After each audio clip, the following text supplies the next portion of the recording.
Assalamualaikum warahmatullahi wabarakatuh. Shalom, Om Swastiastu, Namo Buddhaya, salam kebajikan. Perkenalkan, saya Andre Keya, Kasipitsus Kejaksaan Negeri Timur Tengah Utara.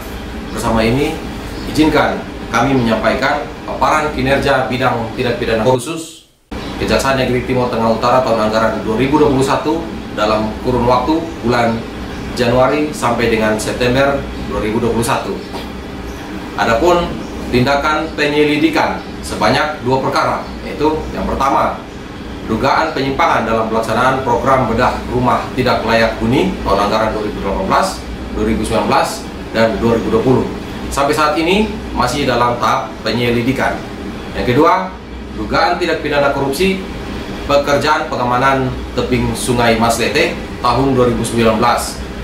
Tim penyelidik masih menunggu hasil pemeriksaan dari tim ahli Politeknik Negeri Kupang. Berikut tindakan penyidikan sebanyak 10 perkara. Yang pertama, tindak pidana korupsi pengadaan alat kesehatan pada Rumah Sakit Umum Daerah Keva Menanu tahun anggaran 2015 dengan tersangka atas nama Yoksan Bureni. Yang kedua, tindak pidana korupsi pengadaan alat kesehatan pada RSUD Keva Menanu masih yang sama atas nama tersangka Michael Erson Selan. Yang ketiga, masih dalam perkara yang sama, tindak pidana korupsi pengadaan alat kesehatan pada RSUD Keva Menanu tahun 2015 atas nama tersangka Jongki Manafe. Terhadap ketiga tersangka telah dilimpahkan ke Pengadilan Negeri Tindak Pidana Korupsi pada PN Kupang dan diputus dan telah dieksekusi pada bulan Agustus tahun 2021. Adapun pengembalian kerugian keuangan negara dalam perkara ini berupa uang pengganti senilai 358 juta rupiah dan denda sebesar 50 juta rupiah.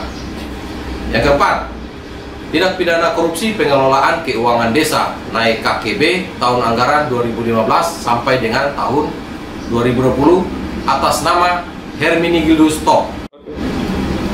Kelima, tindak pidana korupsi pengelolaan keuangan desa naik KKB tahun anggaran 2015 sampai dengan 2020 atas nama Milik Yorto. Nilai kerugian negara berdasarkan hasil perhitungan dari Inspektorat terhadap tindak pidana korupsi desa naik KKB tersebut adalah senilai 1,7 miliar rupiah.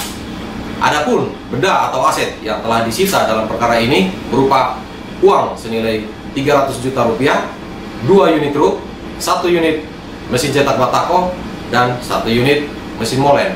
Terhadap perkara ini sampai dengan saat ini sudah di tahap penuntutan dan sedang disidangkan pada Pengadilan Negeri Tindak Pidana Korupsi di Kupang.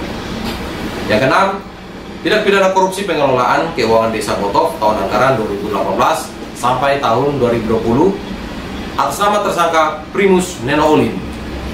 Nilai kerugian negara berdasarkan hasil perhitungan Inspektorat senilai 1,9 miliar rupiah. Adapun uang yang telah disita atau dititipkan senilai 185 juta rupiah. Terhadap perkara ini sampai saat ini sudah di tahap penuntutan dan sedang disidangkan pada PN Tipikor Kupang. Yang ketujuh, tindak pidana korupsi pengelolaan keuangan desa Birunatun tahun anggaran 2018 sampai tahun 2020 atas nama tersangka Martinus Togu.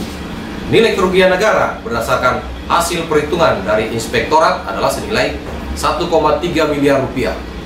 Adapun benda atau aset yang telah disita dalam perkara ini berupa 1 unit truk, 1 unit mesin cetak batako, dan 1 unit mesin molen. Terhadap perkara ini sampai dengan saat ini sudah di tahap penuntutan dan sedang disidang pada PN Tipikor Kupang. Yang kedelapan, tindak pidana korupsi pengelolaan keuangan desa Letniau Selatan tahun 2017 sampai tahun 2019 atas nama tersangka Marcelinus Sanan. Nilai kerugian negara berdasarkan hasil perhitungan dari Inspektorat nilai 1,1 miliar rupiah. Adapun uang yang telah disita atau dititipkan dalam perkara ini berupa uang senilai 63 juta rupiah. Terhadap perkara ini sampai dengan saat ini sudah di tahap penuntutan dan sedang disidangkan di PN Tipikor Kupang. Kesembilan, tindak pidana korupsi pengelolaan keuangan Desa Makun tahun anggaran 2018 sampai 2020. Adapun uang yang telah disita atau dititipkan dalam perkara ini adalah senilai Rp299.622.000. Terhadap perkara ini sampai dengan saat ini masih dalam tahap penyidikan. Ke-10, tindak pidana korupsi pengelolaan keuangan desa Banain B tahun anggaran 2017 sampai 2020. Adapun uang yang telah disita atau dititipkan dalam perkara ini itu senilai Rp214.242.144. Terhadap perkara ini juga masih dalam tahap penyidikan. Bahwa terhadap uang atau barang yang telah disita tersebut tentu ada kaitan dengan tindak pidana yang dilakukan. Tahap penuntutan sebanyak 11 perkara. 8 perkara tahap penuntutan berasal dari penyidik Kejari TTU seperti disebutkan sebelumnya, ditambah dengan 3 perkara dari penyidik Polres TTU, yaitu yang pertama perkara tindak pidana korupsi pengelolaan anggaran desa Taupah tahun anggaran 2015 sampai 2020 atas nama tersangka Aloysius Neno. Yang kedua, tindak pidana korupsi pekerjaan jalan Desa Taupah dengan tersangka atas nama Johannes Sales Bats. Yang ketiga, tindak pidana korupsi pekerjaan 1 unit embung Desa Taupah juga atas nama tersangka Stefanus Bolae. Nah, dari 3 perkara yang berasal dari Polres TTU tersebut telah disidangkan, diputus, dan berkekuatan hukum tetap.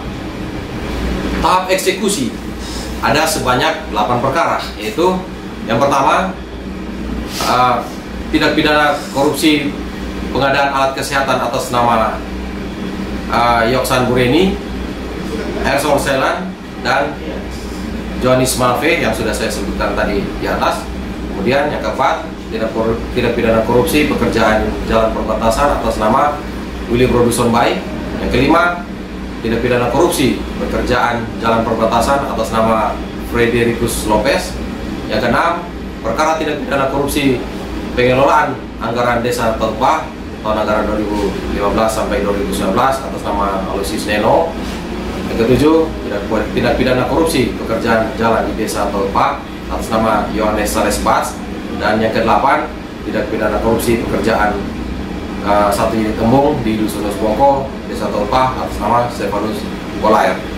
Nah, adapun penyitaan dan penitipan uang dalam perkara tindak pidana korupsi dalam kurun waktu bulan Januari sampai dengan September tahun 2021 adalah senilai 1,4 miliar. Sedangkan uang yang telah disetorkan ke kas negara terhadap perkara yang telah inkrah senilai Rp480.959.000. Kejaksaan Negeri Timur Tengah Utara dengan moto bertransformasi, bersih, transparan, familiar, objektif, responsif, modern, akuntabel, sinergi, integritas. Kami siap mendukung penuh Bapak Jaksa Agung RI, Bapak Profesor Dr. ST Burhanuddin. Kejaksaan terus bergerak, kejaksaan terus berkarya. Pitsus cerdas, pasti bisa.